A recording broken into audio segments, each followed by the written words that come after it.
नमस्कार दोस्तों, मैं शिवमान सोलंकी अपने YouTube channel law testing plus में आपका स्वागत करता हूं। आज मैं आपसे भारतीय नागरिक सुरक्षा संहिता 2023 के सेक्शन 187 के ऊपर चर्चा करूंगा। सेक्शन 187 इस बात के विषय में हमें बताता है कि यदि इन्वेस्टिगेशन 24 घंटे के अंदर कंप्लीट नहीं हो पाता है तो उस संदर्भ में पुलिस क्या प्रक्रिया को अपनाएगी, इसके विषय में बात करता है। अगर हम इस सेक्शन को क्रिमिनल प्रोसीजर कोड 1973 की ओर देखें तो वहां पर ये सेक्शन 167 था। वही जो 167 क्रिमिनल प्रोसीजर कोड 1973 में था वो भारतीय नागरिक सुरक्षा संहिता 2023 में सेक्शन 187 हो गया। तो आइए हम इस चीज को समझने का प्रयास करते हैं। यदि पुलिस के द्वारा इन्वेस्टिगेशन 24 घंटे के अंदर समाप्त नहीं हो पाता है तो उस परिस्थिति में पुलिस क्या कार्रवाई करती है। जब भी कोई व्यक्ति गिरफ्तार किया जाता है और अभिरक्षा में निरुद्ध है और ये प्रतीत होता है कि अन्वेषण धारा 58 द्वारा नियत 24 घंटे की अवधि के अंदर पूरा नहीं किया जा सकता और ये विश्वास करने के लिए आधार है कि अभियोग या इत्तला दृढ़ आधार पर है, तब पुलिस थाने का वारसाधिक अधिकारी या यदि अन्वेषण करने वाला पुलिस अधिकारी उप निरीक्षक से निम्नतर पंक्ति का नहीं है तो वह निकटतम मजिस्ट्रेट को इसके पश्चात विहित डायरी के मामले में संबंधित प्रविष्टियों की एक प्रतिलिपि भेजेगा और साथ ही अभियुक्त व्यक्ति को भी उस मजिस्ट्रेट के साथ भेजेगा।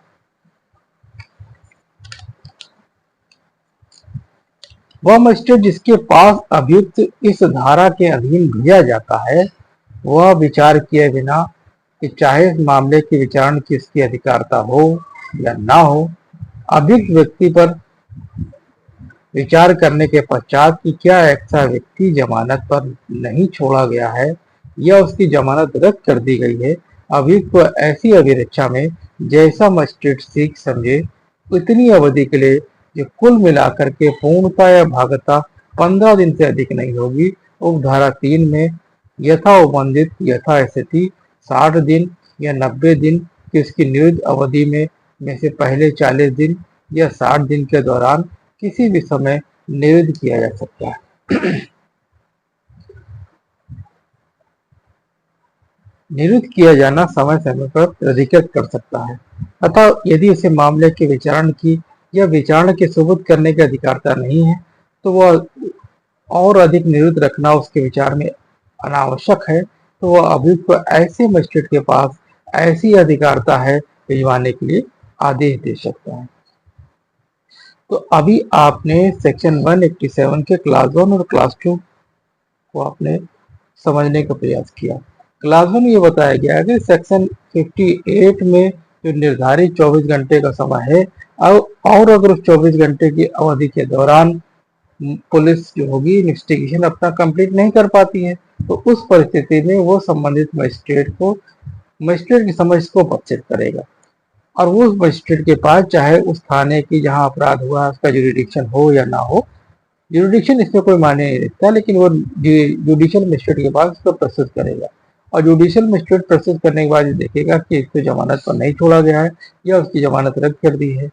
तो वह कुल मिलाकर के 15 दिन की अवधि के लिए पूर्णता या वापता यानी कि जो पुलिस रिमांड होगी वो 15 दिन की ही होगी, चाहे वो एक साथ पूरी हो सकती है या फिर थोड़ी थोड़ी हो सकती है। और उपधारा 3 में उपबंधित 60 दिन या 90 दिन की में इसको निरोधित से पहले 40 दिन या 60 दिन के दौरान किसी भी समय निरुद्ध किया जाता है। यानी कि उपधारा 3 में 60 दिन और 90 दिन की 2 टेबल दी गई है जहां पर ये बताया गया है और यहाँ पर इस बात को बताया गया है कि प्रारंभिक 40 दिन में या फिर प्रारंभिक 60 दिन में किसी भी समय पुलिस कस्टडी को 15 डेज की जो पुलिस कस्टडी होती है वो एक साथ पूरी दे सकता है या थोड़ी दे सकता है। और अगर मजिस्ट्रेट के पास उसके विचारण के लिए सबूत करने की अधिकारता नहीं है और उसको मामले में इसको निरुद्ध करना उसकी अनावश्यक समझता है तो वो ऐसे मजिस्ट्रेट जो होगा वो अधिकारता रखने वाले मजिस्ट्रेट पर भिजवाने की बात करता है। तो सेक्शन 167 सीआरपीसी और सेक्शन 187 भारतीय नागरिक सुरक्षा में अगर अंतर की बात करें तो अंतर यह है कि पहले जो सेक्शन 167 में पुलिस कस्टडी की जो बात थी वो प्रारंभिक 15 दिन तक ही पुलिस कस्टडी दी जा सकती थी, और उसके बाद अगर कोई कस्टडी देनी है तो वो केवल न्यायिक अभिरक्षा होगी, यानी जुडिशियल कस्टडी होगी। अब ये व्यवस्था कर दी गई है प्रारंभिक 40 दिन या फिर प्रारंभिक 60 दिन किसी भी समय पुलिस कस्टडी दी जा सकती है, और वो 15 दिन की ही होगी, लेकिन वो एक साथ पूरी दे सकता है या फिर थोड़ी दे सकता है। अब इसको क्लासिंग को समझने का प्रयास करते हैं। मजिस्ट्रेट अभियुक्त व्यक्ति को पुलिस अभिरक्षा से अंततः 15 दिन की अवधि से आगे के लिए उस दशा में प्रतीक्षित कर सकता है जिसमें उसको समाधान हो जाए कि ऐसा करने के लिए पर्याप्त आधार विद्यमान है,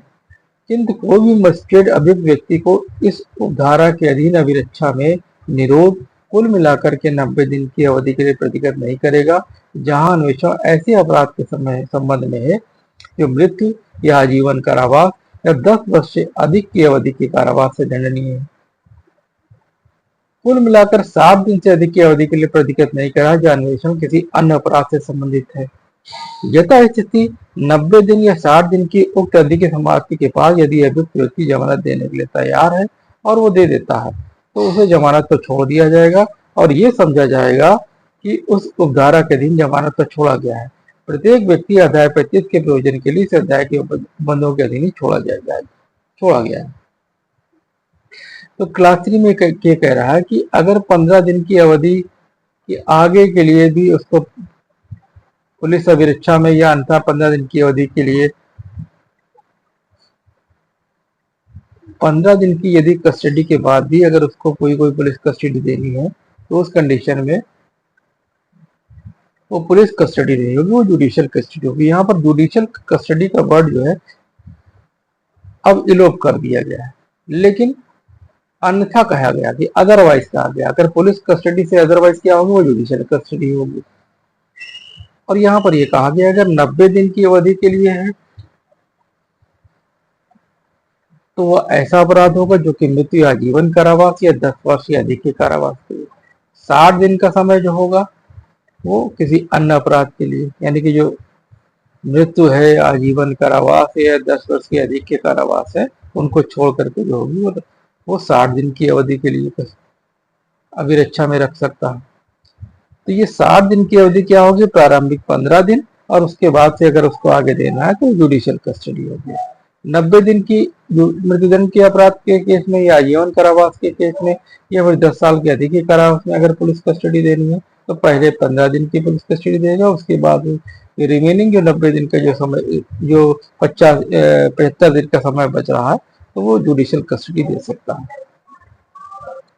अब क्लास 4 में बताया गया है कि कोई मजिस्ट्रेट इस धारा के अधीन किसी अभियुक्त का पुलिस अभिरक्षा में निरोध तब तक प्रतीक्षित नहीं करेगा जब तक अभियुक्त उसके समक्ष पहली बार और तत्पश्चात हर बार जब तक अभियुक्त पुलिस की अभिरक्षा में रहता है व्यक्तिगत रूप से पेश नहीं कर सकता। यानी कि अगर पुलिस कस्टडी उसे देनी है तो जुडिशियल मजिस्ट्रेट के सामने उसे व्यक्तिगत रूप में पेश करना होगा, किंतु मजिस्ट्रेट अभियुक्त को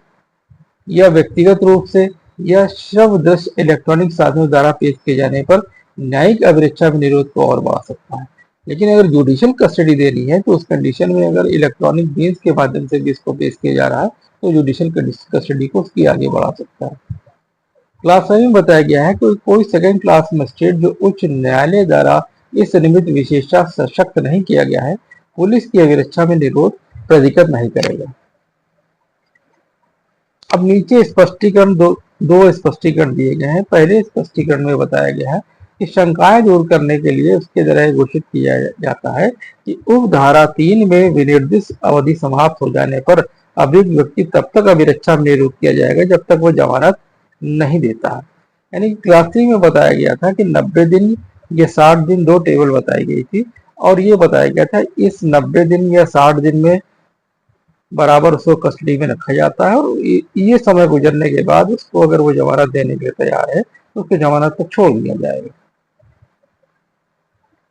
और ये जो जमानत होगी वो रेगुलर बेल की तरह ट्रीट होगी। यानी कि अध्याय 25 के प्रयोजन के लिए ही इस उपबंध के अधीन छोड़ा हुआ माना जाएगा। लेकिन यहाँ पर स्पष्टीकरण में एक बताया गया कि मान लो जमानत देने के लिए नहीं तैयार है या नहीं दे सकता है, तो उस कंडीशन इसको निरुद्ध तब तक रखा जाएगा जब तक जमानत पर नहीं छोड़ा जाता। अब स्पष्टीकरण 2 में यह बताया गया है, यदि ये प्रश्न उठता है कि क्या अभियुक्त व्यक्ति मजिस्ट्रेट के समक्ष पेश किया गया था जैसा कि धारा 4 के अधीन अपेक्षित है,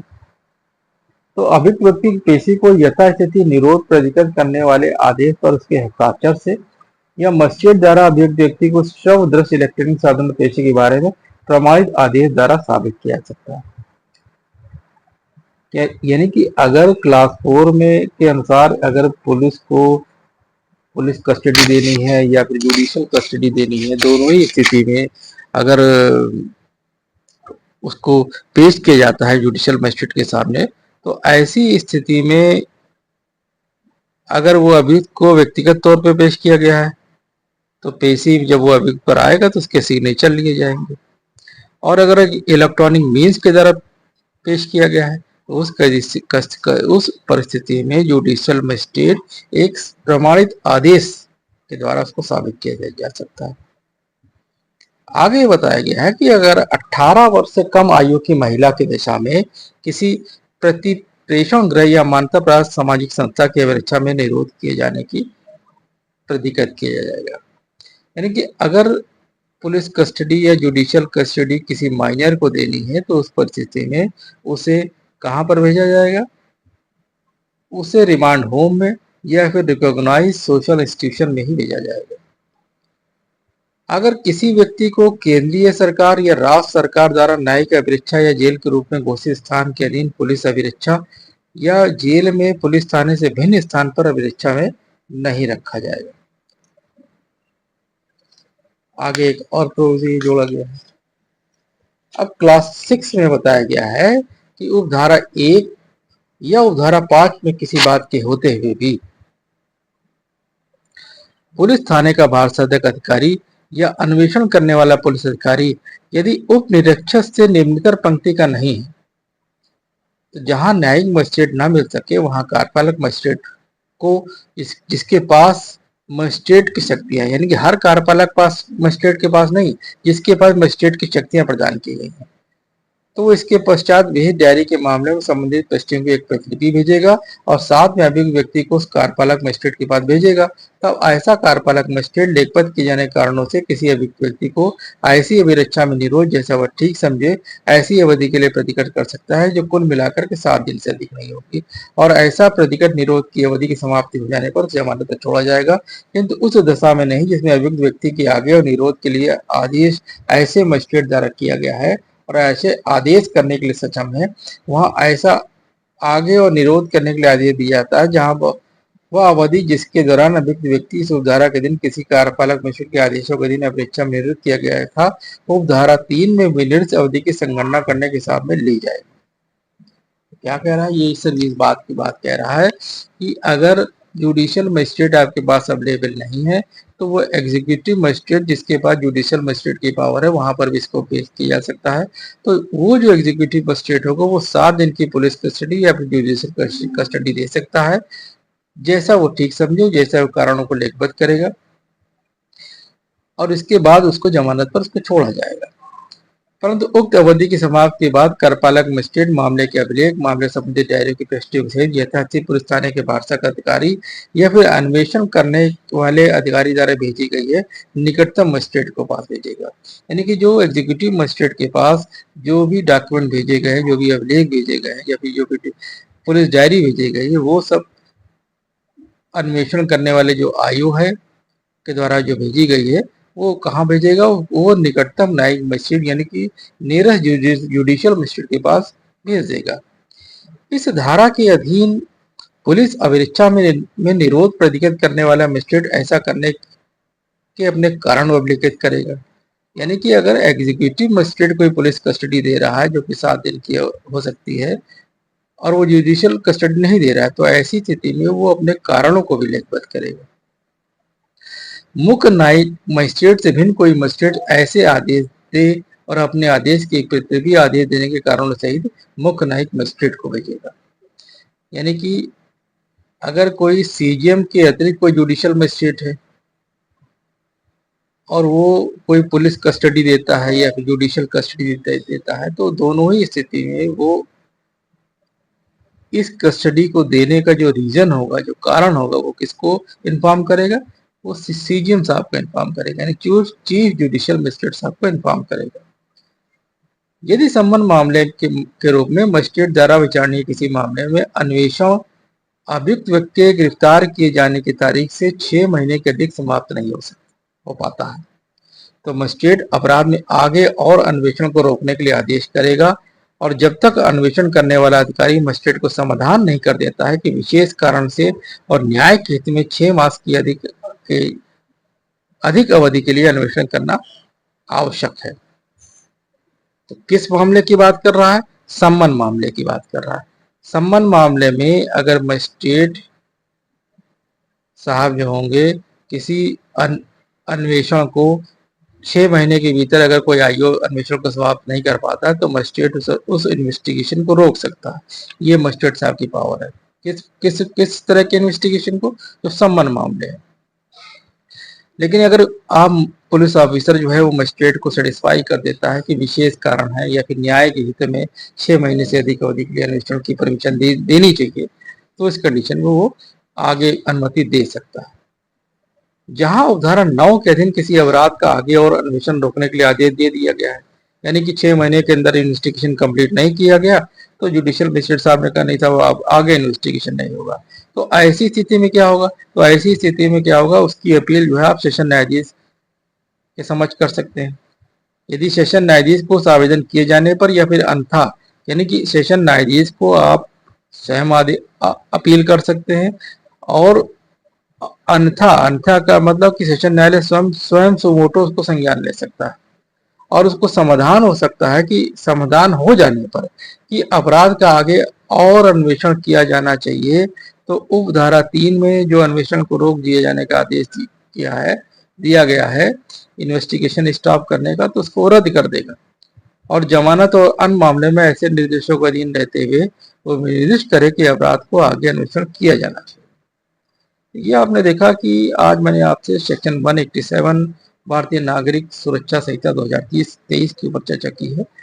187 इस बात के विषय में हमें बताता है कि यदि इन्वेस्टिगेशन 24 घंटे के अंदर कंप्लीट नहीं हो सकता है, तो उस परिस्थिति में क्या प्रक्रिया अपनाई जाएगी। पूर्व में 167 सीआरपीसी 1973 में इसकी व्यवस्था की गई थी। उसमें और इसमें क्या अंतर है, इसके विषय में भी मैंने आपको भी अपने लेक्चर में बताया है। यदि आपको मेरा चैनल समझ में आता है तो कृपया से लाइक करें, सब्सक्राइब करें, शेयर करें, कमेंट करें। तब तक के लिए जय हिंद, जय भारत।